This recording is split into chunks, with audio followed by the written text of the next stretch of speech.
Kreu i Partisë Demokratike Sali Berisha komentoi festën e Partisë Socialiste për fitoren e 11 majit, duke e përshkruar atë si një ceremoni të zymt dhe të frikshme, ku nuk u pas një buzëqeshje apo reagim spontan. Ndaj dhe ti e pe vetë takimin si ishte, mortor, merë shife, ata po të kishë mundësi as qerpik nuk i lëviznin.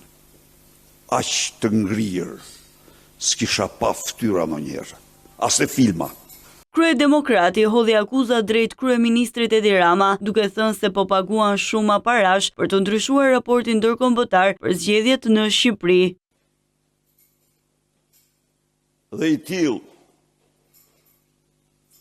ishte festa e farsës elektorale, ky takim me narko deputet të tij,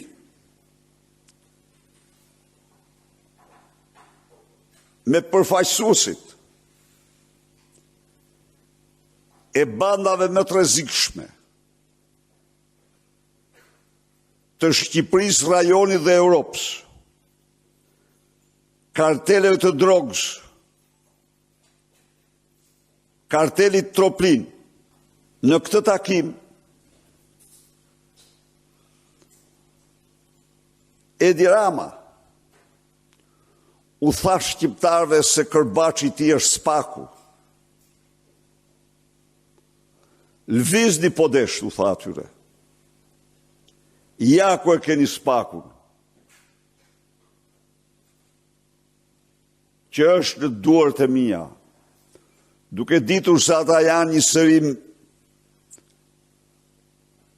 përfaqësues të krimit. Ai spakun nuk ja u tregoj vetëm atyre, po ja u tregoj patronëve të tyre të vërtet, që i nxorën deputet në lista. Shpreh bindjen dhe besimin tim se raporti i komunitetit ndërkombëtar, kundër të cilit Edi Rama po paguan shuma të jashtëzakonshme për ta ndryshuar, telefonatat pafundme, por nuk do t'ja arrijë. Raporti do t'jetë pasqyra më e vërtet e kësaj farse. Berisha ka zbuluar hapat që do të ndërmarrë opozita me rikthimin në seancat plenare pas zgjedhjeve të 11 majit, ku do të mblidhet edhe kuvendi aktual.